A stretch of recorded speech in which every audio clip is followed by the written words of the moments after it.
नमस्कार दोस्तों, आप सभी को मैं मेरे श्री सत्य गाथा चैनल पर स्वागत करता हूँ। आइए भविष्यवाणी ग्रंथ से एक सुंदर सा पंक्ति सुनते हैं। महाशून्यवासी मर्त्ये नर तनु बही भ्रमण करुअछंती ठावकर जाई चर्म नेत्रे थरे तांकु करिले दर्शन अंगु सर्व पाप ताप होइब दहन। संत यहाँ पर कहते हैं कि जो स्वयं महाशून्यवासी हैं वो मर्त्य पर अवतार लेकर नर तनु को धारण करके वहन करके धरती पर भ्रमण कर रहे हैं। उनको एक बार जाकर चिन्हट करो, वो कौन है, कैसे हैं। उनको एक बार अपने चर्म नेत्र पर देखने से, दर्शन करने से अपने अंग पर रहे सर्व पाप ताप तत्क्षणात जलकर भस्म हो जाएगा। संत ये बात कह रहे हैं और लिखते हैं, 64 सिद्ध गहणे करंती भ्रमण ध्यान कर से पहरे आहे मूढ़गण। उनके पास 64 सिद्ध गण होंगे, उन्हीं के चतुर्पार्श्व पर 64 सिद्ध गण होंगे।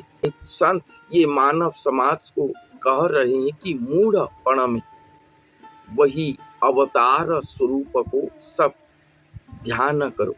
पूर्ण कला अंगे बही अनादि गोसाई बुलंती संन्यास बेसे धर्म धर्म कही नुहंती से वृद्ध युवा नुहंती बालुत नुहंती पुरुष किबा स्त्री रे गणित। संत कह रहे हैं कि स्वयं अनादि गोसाई पूर्ण कला को अपने अंग में वहन करके आए हैं, संन्यास वेश को धारण करके धरती पर घूम रहे हैं, धर्म कथा कह रहे हैं। नुहंती से वृद्धा जुबा नुहंती बालुत नुहंती पुरुष किबा स्त्री रे गणित। वो जिस तरह से अवतार लेकर आए हैं वो वृद्ध स्वरूप नहीं है, ना ही वो बालुत हैं, वो पुरुष स्त्री किसी पर भी गणित नहीं होते। विहरंती सुखे पाद न लागे भूमि रे जे जेउ रूपे भावई देखई नेत्र रे। पापी जनों को दिशंती कृतांतक परी साधु को दिशंती ब्रह्म स्वरूप विहार। भक्तों को दिशंती जे संन्यास समान अतिथि परी दिशंती गृहस्थ नयन। संत यहाँ पर लिख रहे हैं कि वो दिखने में वृद्ध नहीं है, जुबा भी नहीं है, बालुत भी नहीं है, ना ही वो स्त्री पुरुष के मध्य गणित हो रही है, वो स्त्री पुरुष के मध्य गिनती नहीं हो रहे हैं। वो धरती पर अपने सुख में विहार कर रहे हैं मगर उनके पाद भूमि को स्पर्श भी नहीं कर रहा है। और उन्हें जो जिस प्रकार पर देखना चाहता है, जिसका भाव जिस प्रकार के है, वो उन्हें उसी रूप में अपने नेत्र पर दर्शन कर रहा है, देख रहा है। पापी जनों को वो उनके संहारक यमराज की तरह दिखाई दे रही।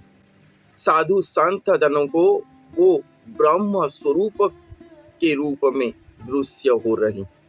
भक्त जनों को प्रेमी का पुरुष दिव्य संन्यास स्वरूप पर दिखाई दे रही और गृही जनों को अतिथि रूप में दिखाई दे रही।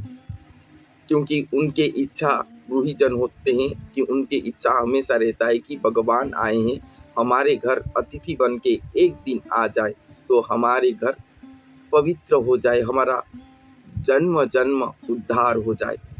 ये उनकी इच्छा है, इसलिए उन सभी को अतिथि रूप में वो दिखाई दे रहे हैं। एही मते नाना रूप अटई तांकर पुणी रूप रेख नहीं अरूपे विहार। ऐसे अनेक रूप में सभी लोगों को उनके भाव भक्ति के द्वारा वो दिखाई दे रहे हैं। फिर भी संत कहते हैं कि उनका फिर रूप रेख नहीं है, वो अरूप विहारी भी हैं। सर्व कर्म छाड़ी भज से प्रभु पयर अंतकाले अमरत्व लभिब हे वीर। इसलिए संत कह रहे हैं कि सर्व कर्म को त्याग करके वही प्रभु के पैर को भजन करो, तभी अंत काल पर अमरत्व लाभ करोगे। हे नर, उन्हीं के ही पद्म पयर को भजन करो, तभी अंत काल पर अमरत्व लाभ करोगी, अर्थात मुक्ति मोक्ष प्राप्त कर लोगी। ये सुंदर सा पंक्ति संत ने यहाँ पर कहे हैं।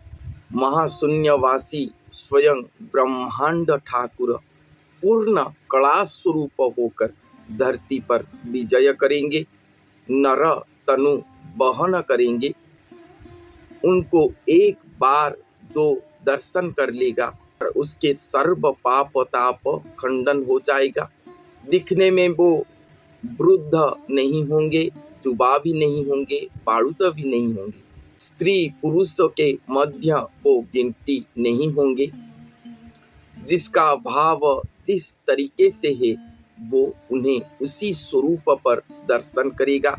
वो धरती पर अपने सुख में विहार करते होंगे तो चलते समय उनके पाद धरती को स्पर्श नहीं करता होगा।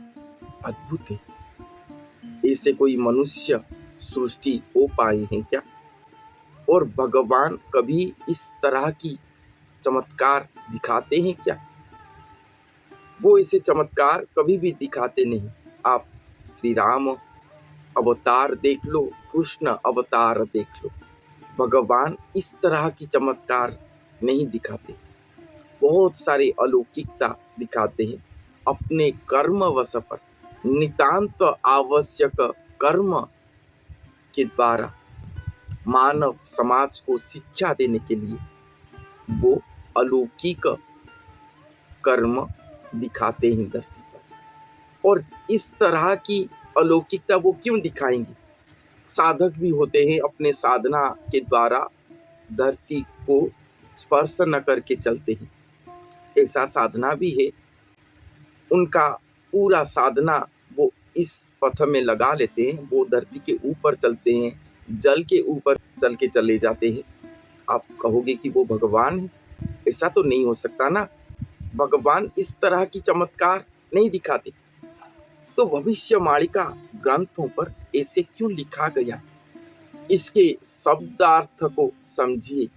यहाँ पर लिखा गया है कि वो जो भगवान पूर्ण कला संपन्न होकर आएंगे वो एक मानव तनु को वहन करेंगे। भविष्यवाणिका ग्रंथ कोई एक पुस्तक नहीं, अनेक पुस्तक है और अनेक पुस्तकों पर एक ही स्थान पर सब कुछ वर्णन नहीं है। अनेक अनेक स्थानों पर कुछ कुछ बातें भगवान के अवतरण लीला के बारे में लिखा गया है। उनके महाअवतरण कैसे होगा उसके बारे में लिखा गया है। और सभी के सार निर्यास को हम अगर पकड़ेंगे तो वहाँ पर एक ही बात लिखा गया है कि वो उन्हीं के एक स्वतंत्र स्वरूप धरती पर उदय होंगे, जो कि महापुरुष के रूप में विख्यात होंगे। वो महापुरुष सिद्ध सद्गुरु स्वरूप होंगे, भगवान के अंश अवतार होंगे और वही मानव के शरीर पर स्वयं श्री जगन्नाथ महाप्रभु अजोनी संभूत प्रक्रिया पर महाअवतरण करेंगी। स्वयं श्री जगन्नाथ महाप्रभु स्वयं सृष्टि करता है, वो किसी से जन्म नहीं लेते। वो अपने महाकाया को, अपने शरीर को स्वयं सृष्टि करते हैं और ये शरीर सृष्टि करने के लिए वो एक मानव तनु को माध्यम करेंगे। इसीलिए वो अपने एक स्वतंत्र शरीर धरती पर जन्म करवाएंगे और वही शरीर पर अपना महाअवतरण लीला रचना करके अपने आप को संस्थापित करेंगे, नरदेही करेंगे और वही देह को धारण करके वो धरती पर घूमेंगे। वही नरदेह के पाद पर अपने पाद रख के वो धरती पर चलेंगे। इस धरती को वही महापुरुष के पाद ही स्पर्श करता होगा और वो महापुरुष के पाद के अंदर स्वयं भगवान के श्री पद्म पाद रहा होगा। वो धरती को स्पर्श नहीं करता होगा, फिर भी वो धरती पर रहे होंगे।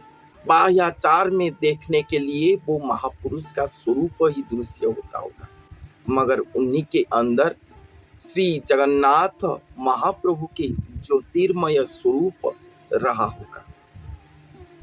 कोई भक्त जन उनके पास पहुंच जाए और वो महापुरुष के शरीर के अंदर श्री जगन्नाथ महाप्रभु के ये दिव्य स्वरूप को एक बार ही अपने चर्म नेत्र पर देख ले, उसी क्षण ही तत्क्षणात ही उसके जन्म जन्मों की पाप ताप जलकर भस्म हो जाएगा। जन्म जन्मों की, ये जन्म की नहीं, जन्म जन्मों की खंडन हो जाएगा।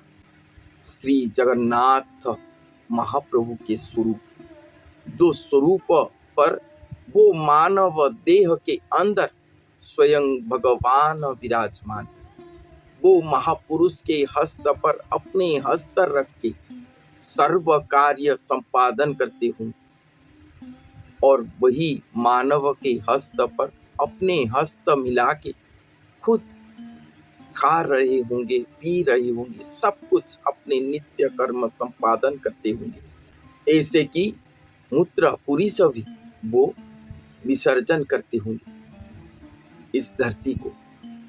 ये सभी बातें भविष्यवाणी ग्रंथों पर लिखा गया है। पापी जनों के लिए वो यमराज की तरह ही होंगे, भक्त जनों के लिए वो भक्तों से भी शांत शील स्वरूप होंगे। वो अद्भुत अवतार, अद्भुत अति अद्भुत अवतार की सभी कहते हैं। मैं भी अनेक स्थानों पर कहा हूं कि कल्कि महाभयंकर होकर आएंगे। हाँ, क्योंकि उनके जो भक्त स्वरूप हैं उनको कोई भी यथा सम्मान जो देना चाहिए, ये धरती पर उनको मिलना चाहिए, वो उन्हें नहीं मिला होगा। उनके प्रति ये धरतीवासी मानव समाज आड़ नयन करे होंगे। अपने वही भक्त स्वरूप को प्रमाणित करने के लिए स्वयं श्री जगन्नाथ महाप्रभु का आगमन हुआ होगा। इसलिए भक्त के भाव पर भगवान हमेशा प्रमाण देते होंगे। उनके पास अद्भुत प्रेमामृत वहां पर बहता होगा, दिखाई देता होगा। प्रकृत भक्त जन ही उन्हें पहचान सकते हैं, शायद नहीं तो हम जैसे कुत्सित जना उनको पहचानना संभव नहीं है। भविष्य मालिका ग्रंथ की ये छोटा सा पंक्ति बहुत बातें कहती है। ठारगार संकेत तो यहाँ नहीं है, मगर सरल भाषा में लिखा गया है। बस जिसका समझ जैसा है वो उसको वैसा ही समझेगा।